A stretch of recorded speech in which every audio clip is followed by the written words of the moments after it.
Voilà, nouveau coin pas mal pour venir faire des vidéos. Voilà, une autre cabane,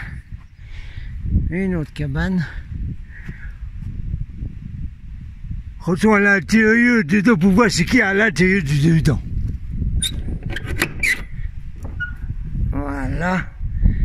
Voilà, yes.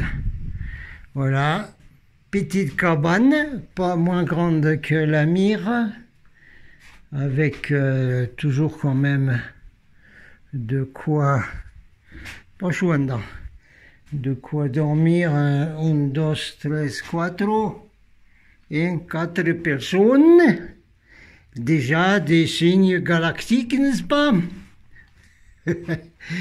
Voilà, et ici, la vitre est cassée, qu'il a dit le président de l'association du Con qui s'occupe de tout ça.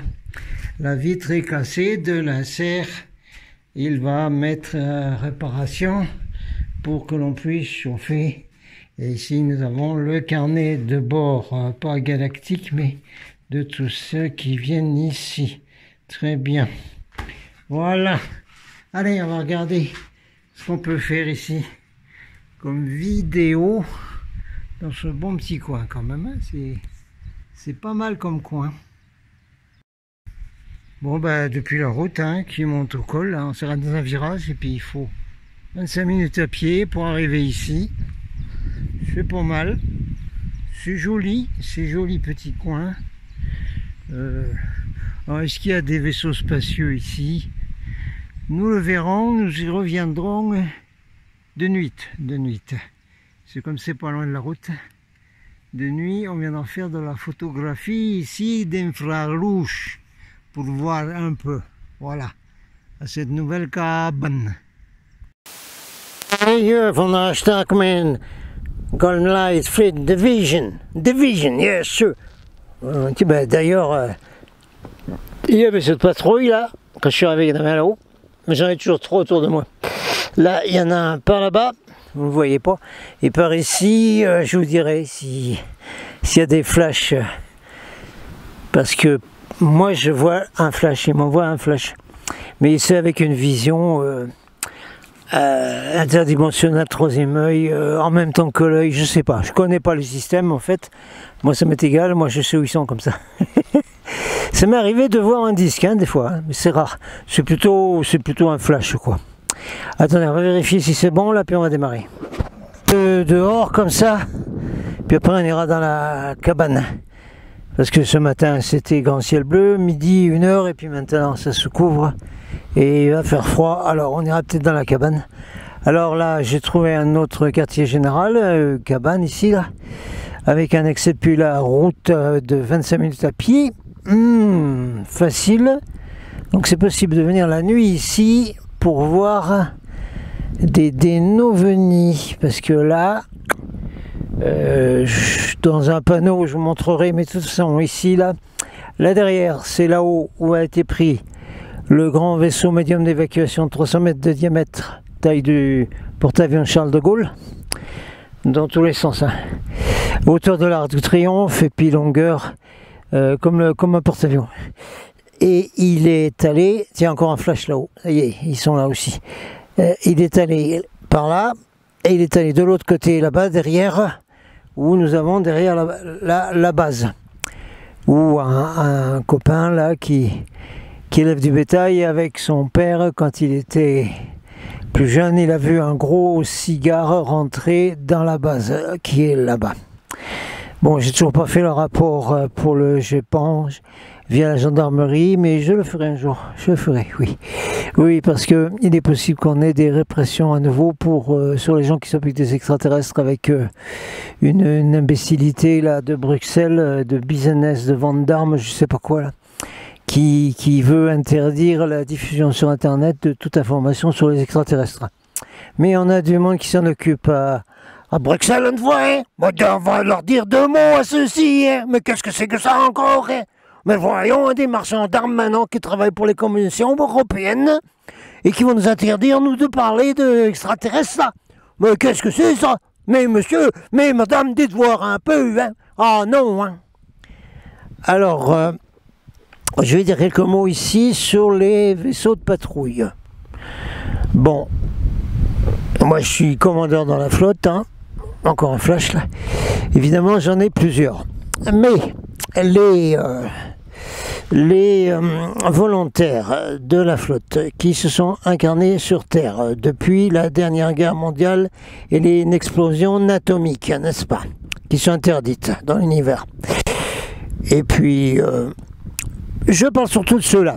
Les Starseeds qui ont été incarnés depuis longtemps sur la Terre, I just don't know about that. Mais tous nos volontaires de la flotte qui sont nés depuis la dernière guerre mondiale, hein, les indigos sont encore une partie différente, on verra une autre fois sur les indigos. Mais enfin, tous ceux qui sont nés depuis les années 45 jusqu'aux années 80, 85, ce sont des volontaires de la flotte, si vous êtes branchés là-dessus, là. Et donc normalement, bon, moi c'est un cas spécial, j'ai 3 vaisseaux de patrouille et j'ai 3 frères de l'espace comme guide tout le temps autour de moi. Mais vous avez au minimum, vous avez au moins un vaisseau de patrouille qui est affecté à vous-même, là, à vous-même, et seulement à vous-même, et qui patrouille tout le temps, 24/7, c'est-à-dire tout le temps, oui, tout le temps. En permanence, vous avez un vaisseau de protection de la flotte de la Star Command qui vous surveille autour de vous, même quand vous bougez ou que vous alliez, vous avez toujours un vaisseau de protection qui est là. Donc, ça signifie qu'il n'y a pas à avoir peur des reptiliens ni des vaisseaux des gris, parce que de toute façon, ils se sauvent. Dès qu'ils voient nos vaisseaux à nous, ils se sauvent. Et au sol, dès qu'ils nous voient à nous, ils se sauvent à toutes jambes. Et dites-vous bien une chose, c'est que les reptiliens ont très peur de vous, ont très peur des gens qui se sont incarnés de la flotte intergalactique. Ils ont très peur. Parce qu'on a une fréquence bien trop haute pour eux, et on peut les amener devant des tribunaux galactiques. Ils peuvent avoir des bricoles s'ils s'en prennent à nous. Ils l'ont fait, les bricoles ils les auront. Donc il n'y a pas du tout à avoir peur donc de vaisseaux de gris ou de vaisseaux de reptiliens. Pas du tout, absolument pas. Parce que chacun d'entre vous, vous avez un vaisseau de patrouille qui vous surveille tout le temps, qui est là. Donc les gris et les reptiliens ne peuvent pas s'approcher. Il en est de même pour les vaisseaux du SSP qui sont un mix de technologie ZETI, Reticulum. Ouais, bah comme les technologies de Kill Bill qui a même pas inventé Windows, qui a été donné par les gris pour lui, tout ça, pour faire plein de fric et aujourd'hui faire le génocide de l'humanité. Ah oui, oh ben dis donc. Ah ben il va prendre cher celui-là. Ouais. Alors ceux-là, hein, les pilotes militaires, beaucoup américains, mais l'Australie doit être bien mouillée là-dedans, puis dans l'OTAN aussi, qui pilotent les soucoupes et les vaisseaux du SSP, qui sont moches comme tout, hein. Regardez sur internet les vidéos d'OVNI, vous allez voir des mochetés, c'est le SSP ça. Special Space Program, whatever. Ça marche évidemment avec les reptiliens et les ZETI, hein. Et donc il y a des militaires qui pilotent des vaisseaux du SSP là, hein, et qui s'en vont tout le temps jusqu'à la Lune, jusqu'à Mars. Il y a plein de témoignages là-dessus. Allez voir dans le projet Avalon, qui a interviewé un gars qui est en prison. Il a pris des notes avec un petit crayon. Voilà. Mais on s'en fout. Ne vous occupez pas des vaisseaux du SSP. Hein, ils savent très bien qui vous êtes, ils sont prévenus et ils ne doivent pas vous toucher. Parce que sinon, ils ont de gros ennuis avec nos vaisseaux à nous. D'accord? Alors tout le monde a compris là au niveau de la protection et que vous n'avez rien à craindre? Good. Alright, on essaie de continuer dehors parce qu'il y a un petit coup de soleil. Le vent, ça devrait aller avec le micro. Il faut en profiter, sinon on continuera après dans la cabane, dans le refuge. Alors je vais commencer une série On la regroupera, on fera une playlist spéciale sur Golden Seed Report sur Adamski, hein, George Adamski, d'accord. Des vidéos où on le voit lui parler avec des traductions, il n'y en a pas trop, mais enfin on essaiera de vous en mettre 2-3. Et puis j'ai déjà donné des messages reçus par George Adamski, hein, mais là il faut qu'on continue la série, hein, une série sur Adamski. Hein.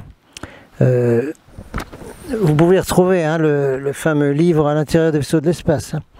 Alors ici, moi je continue cette série, où je la démarre, hein, avec des inédits, c'est-à-dire que des lettres que George Adamski envoyait aux gens qui le suivaient, quoi, quelque chose comme ça, et qui n'ont jamais été publiées en livre, d'accord. Alors je vais essayer de vous donner deux, trois trucs de là-dedans, 2-3 matériels qui est pas mal, parce que c'est inédit, vous l'avez pas dans son livre à l'intérieur des vaisseaux de l'espace. D'accord. Alors, allons-y. Sur les articles de George Adamski. Je vais essayer de trouver ça, hein.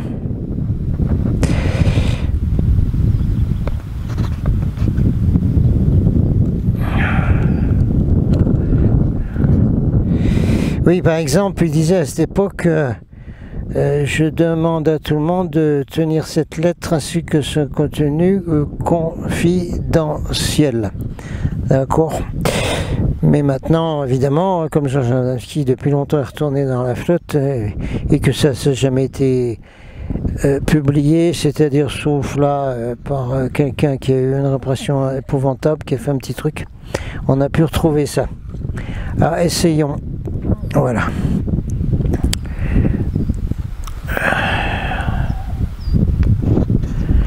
Alors tiens, prenons à partir de là, c'est pas mal.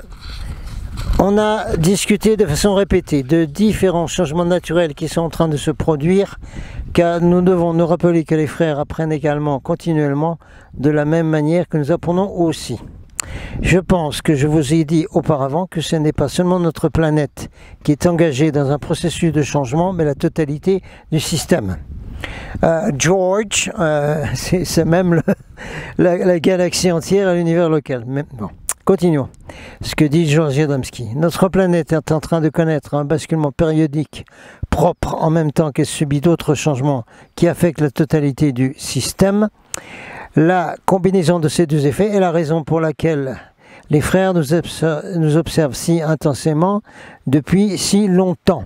Une petite note là, le grand scientifique Soltec, scientifique des soleils, des étoiles, etc., avait découvert avec son vaisseau Phoenix, hein, c'est d'autres contactés, hein, qui nous ont donné ces infos, avait découvert qu'il y avait une vibration qui avait été mise de travers dans le soleil, probablement par le dominion reptilo, draco, arachnéo, zeti, insecto et tout ça.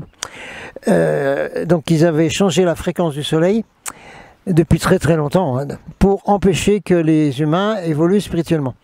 Alors Soltec avait découvert ça, et avec son équipage de son vaisseau scientifique, le Phoenix, avait envoyé des rayons, comme dans les séries Star Trek, des rayons dans le soleil pour annuler, disons, la manipulation qui avait été faite. Et ça, il a réussi à faire ce coup-là dans les années, justement, 50-60, au moment où il y a eu beaucoup de contactés. Ensuite, beaucoup de gens se sont réveillés. Il avait fait ça. Donc c'est pour vous montrer que tout fonctionne ensemble, y compris le soleil de notre système solaire. Ça, c'était une note sur donc Soltec. Reprenons George Adamski. À travers ces effets, les frères de l'espace sont en mieux de connaître, de comprendre ce qu'il faut attendre des changements qui affectent le système tout entier. Alors que toutes les planètes connaissent actuellement, depuis longtemps, des tempêtes et des conditions atmosphériques inusitées, la nôtre seule est affectée à la fois par le changement du basculement de la planète sur son axe et le changement propre à tout le système. Changements dont les savants de la Terre sont inconscients. L'espace cosmique est sans commencement ni fin, et dans celui-ci se trouvent d'innombrables systèmes solaires, chacun avec ses planètes respectives ses soleils. Vous vous souviendrez sans doute que dans le chapitre 5 de À l'intérieur des vaisseaux de l'espace cosmique fut comparé à un océan invisible sans commencement ni fin. Ces activités y furent quelque peu expliquées et quelques renseignements furent donnés, notamment les systèmes et leur naissance. Un système solaire avec ses planètes tournant harmonieusement autour de leur soleil fut appelé une unité.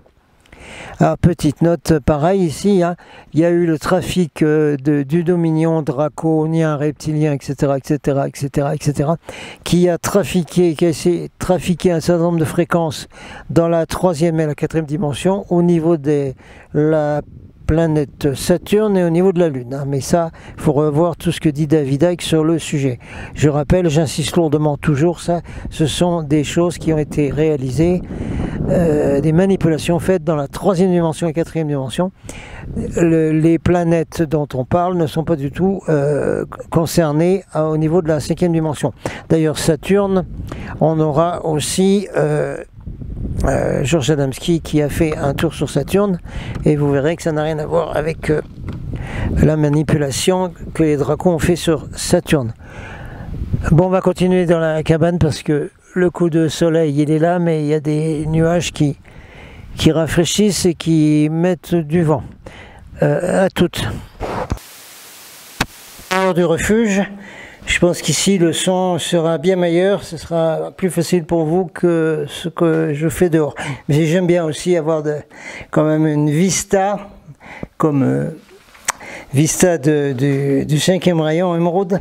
Une vista, ça veut dire une vue, un paysage derrière. Enfin, là, on va faire dedans, ce sera plus facile. Alright. Continue. Il y a un peu de fumaga là dans ce refuge, là, ça tire pas aussi bien qu'à la mire, mais je suppose c'est parce que là, il y a quelque chose de cassé à la vitre là. De cet insert, je vais demander au président de l'association qui est mon voisin, qui s'occupe de tous les refuges, de vérifier comment fonctionne l'insert là. Je vais dire que ça fume un peu là-dedans, tant pis, on va faire avec. Continuons avec Georges Adamski. Le système solaire étant une unité. En repartant de là et en approfondissant davantage, on pourrait dire qu'un système peut être appelé une unité organisée par une force responsable de maintenir entre elles les corps solides, les planètes, par la pression, etc. Cette force donne à chaque planète l'énergie nécessaire pour qu'elle puisse circuler. Le système solaire est maintenu en tant qu'une unité par l'espace cosmique, de même que les planètes sont maintenues dans l'unité qui est la leur. C'est pour ça qu'un système solaire doit être en unité. Et que s'il y a une planète où quelque chose ne va pas, ça cause problème au système solaire tout entier et à la galaxie tout entière, à l'univers tout entier. C'est pour ça que les civilisations de l'univers sont extrêmement inquiètes de ce qui se passe sur la planète Terre, y compris en ce moment, depuis les bombes atomiques avant, et alors en ce moment, c'est le pompon. L'action de cette force tente à l'intérieur du système, que dans tous les espaces cosmiques peut être comparé à un tourbillon dans un océan d'eau, au centre duquel se trouve le Soleil. Quand le centre d'un tourbillon diminue d'intensité et cesse d'être actif, eh bien, vous savez ce qui se passe, les corps solides sont libérés. Alors, continuons. Vous pouvez tous vous rappeler qu'il y a un bon moment de cela, les savants de la Terre ont discuté, ont parlé que le Soleil avait inversé son pôle magnétique plusieurs fois dans son histoire. Alors, je suis désolé de dire que j'ai omis de discuter de ce sujet avec les frères de l'espace et qu'ils ne m'ont pas parlé. Si, ça a été dit dans d'autres communications, mais à Georges, non. Donc il essaye de corriger un peu. Et il me semble que le changement de le Soleil peut être aussi neuf pour eux que pour nous. Ils ont des archives concernant des planètes qui ont traversé des cycles de basculement. Et ils ont discuté du basculement quand même, avec moi, Georges Adamski. Mais ce qui est en train de se produire ne leur est pas familier et ne savent pas exactement comment cela va évoluer. grâce à leurs observations méticuleuses, ils sont attentifs aux grands changements qui sont en train de s'opérer. S'ils devaient découvrir que notre système est sur le point d'aller vers sa fin, ils nous le feraient savoir.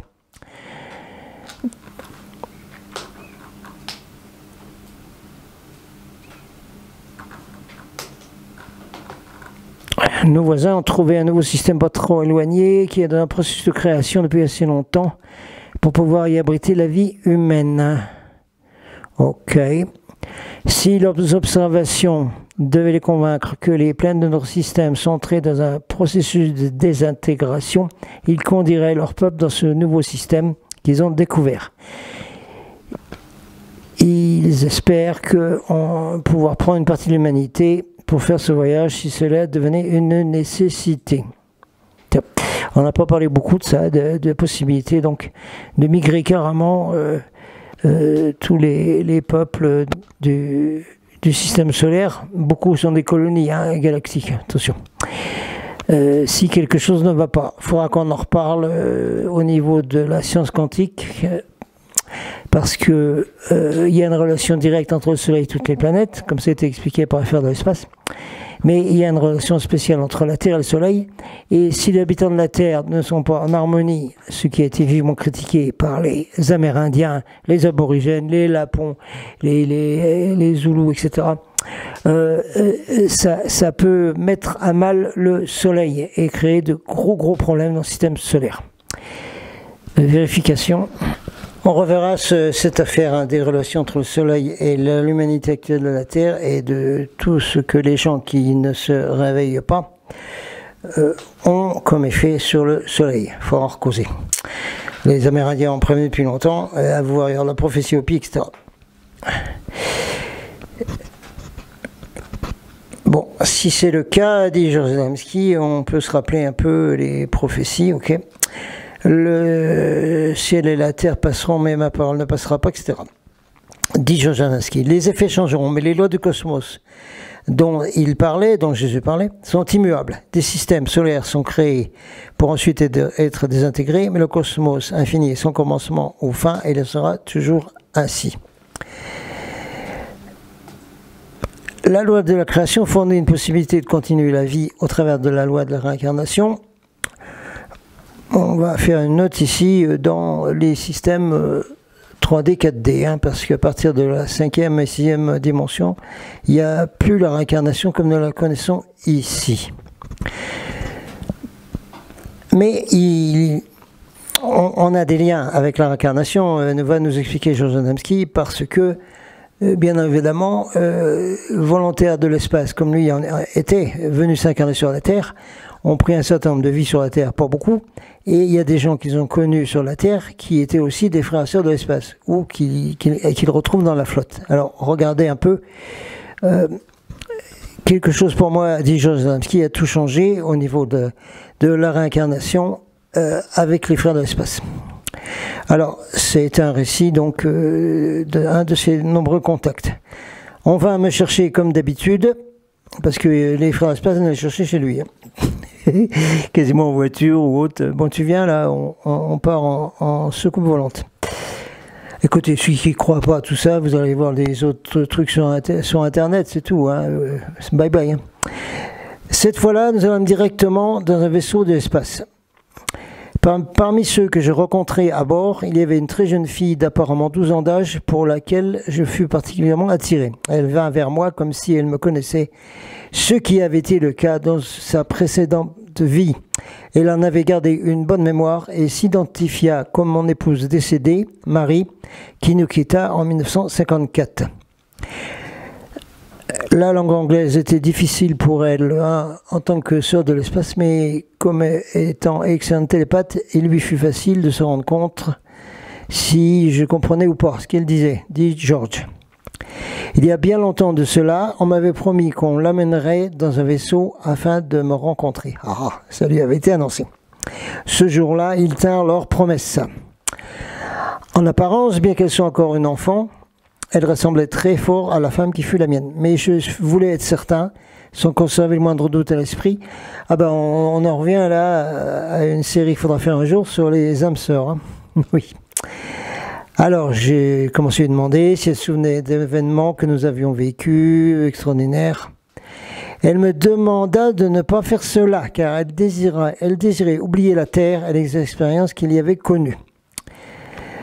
Seulement, je voulais être certain. Alors, je l'ai interrogée à propos d'un événement, tatacac, non seulement elle s'en rappelait, mais elle allait même plus loin en précisant certains détails.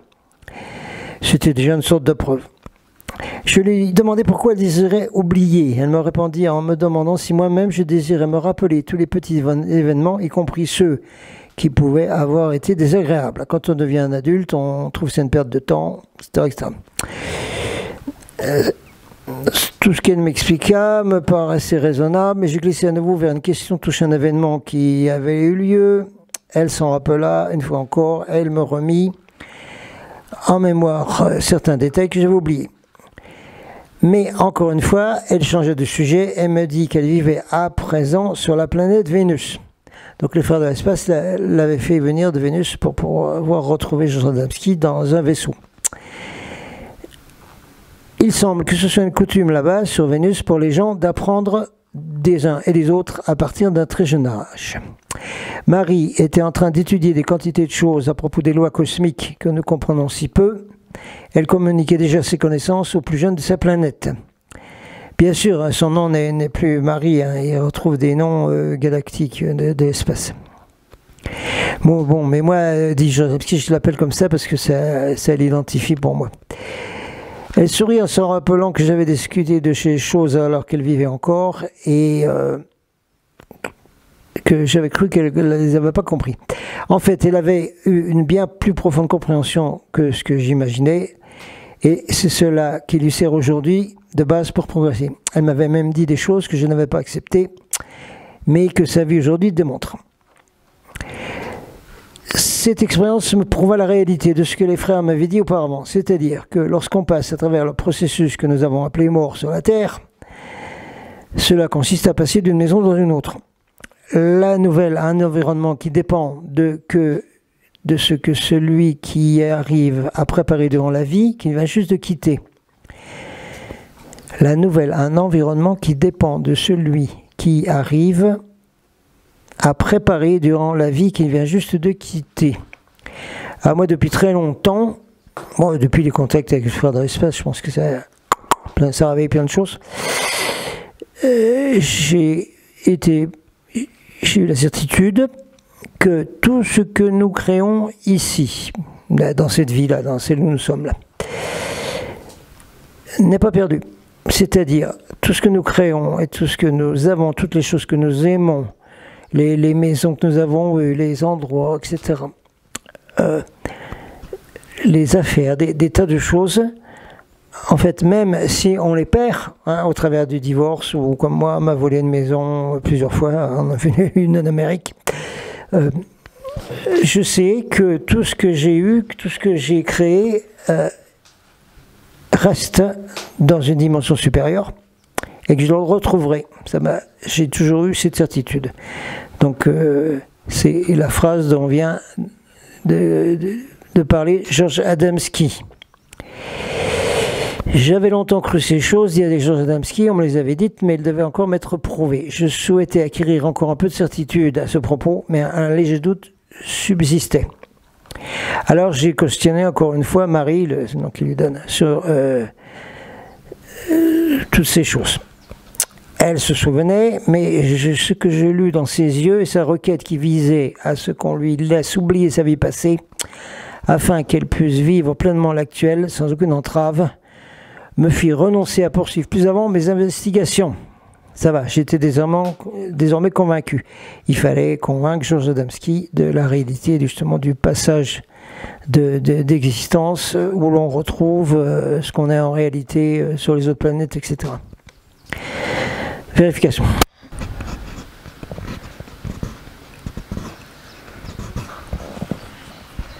Alright, on va finir cet épisode numéro 1. D'abord, je suis enfumagué dans la cabane ici. Il faut absolument que l'association arrange l'insert là. Et puis le temps va se dégrader et puis il va falloir être rentré pour monter la vidéo. Alors, continuons un petit peu là. En fait, ça peut être une petite vision de vidéo future sur les âmes sœurs. Alors, Georges Adamski demande à la sœur de l'espace, la très jeune, de prendre une photo. Elle refuse, disant qu'une photo serait une chaîne trop forte entre elle et moi-même, dit-il, ou toute autre personne qui serait tentée de prendre cette photo. Et ce lien risquerait d'attirer de temps à autre ses pensées vers sa vie passée d'ici. Elle m'expliqua le pouvoir de la pensée, de même que je l'avais fait souvent. Elle m'expliqua aussi que la raison pour laquelle elle voulait oublier le passé était que ce passé comportait trop d'incidents personnels qui n'ont aucun intérêt par rapport au progrès cosmique. Nous savons que cela est vrai même dans nos propres vies, d'accord ? Alors, essayons de nous rappeler que tous les incidents de jadis, chacun a servi un but à l'époque et voilà, terminé. Nous avons appris de nombreuses leçons qui nous servent bien quand le besoin se fait sentir. Mais cherchons-nous à remonter le passé pour tenter de nous rappeler les incidents qui furent à la source de toutes ces leçons.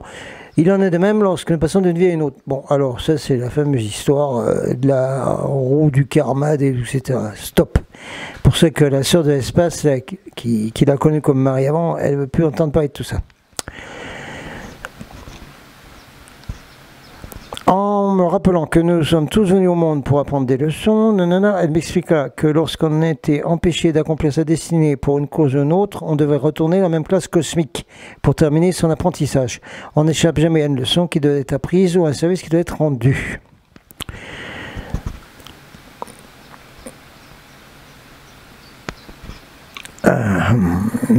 Oui. Dans le cas des guerres ou des choses que font les dominions sur la planète Terre, lorsque des gens sont tués avec des pensées de vengeance, de haine ou de peur, chacun revient sur la même planète. Boum. En raison du pouvoir de la pensée, chacun y revient avec les pensées et les impressions qu'il avait lorsqu'il la quitta. En majorité, cela n'est pas compris par la plupart des gens qui sont dans ce cas, ni par leurs proches.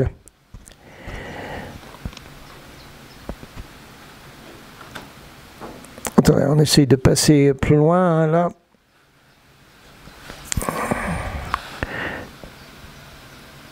Avant d'entamer le voyage sur Vénus qu'on fera dans la vidéo d'après. Alors, conditions toujours différentes. Fondamentalement, je crois, dit Georges Adamski, que cela dépend du véritable désir que peut avoir l'individu d'apprendre ses leçons et de maîtriser ses problèmes afin de progresser, dans la mesure où ce sont des vrais humains, ce qui n'est pas le cas pour une majorité des gens de cette planète en ce moment. Dans le cas des accidents, il peut arriver que certains aient atteint le point culminant de leur destinée dans le monde où ils vivent, alors l'accident est la porte au travers de laquelle ils entrent dans leur vie nouvelle. Mais encore une fois, ce n'est pas toujours le cas. La loi fonctionne sans rapport avec les circonstances. Si la destinée a été accomplie, la personne continue avec de nouvelles leçons, de nouvelles classes. Si ce n'est pas le cas, un retour dans la même classe ou dans une autre au même stade de développement est nécessaire. Il ne le précise pas, mais ceci peut être fait également sur d'autres planètes. Hein. C'est pas obligé de revenir sur la Terre.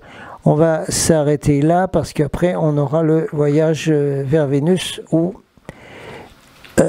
Georges Adamski décrit donc comment les frères de l'espace l'ont emmené sur Vénus et comment est Vénus. Et on expliquera qu'on parle ici de Vénus dans des dimensions très supérieures. On expliquera tout ça. Allez, pour l'instant, on va quitter cet endroit qui est magique. Je vous ai fait une panoramique que je ferai un peu plus haut pour vous montrer un peu l'endroit ici.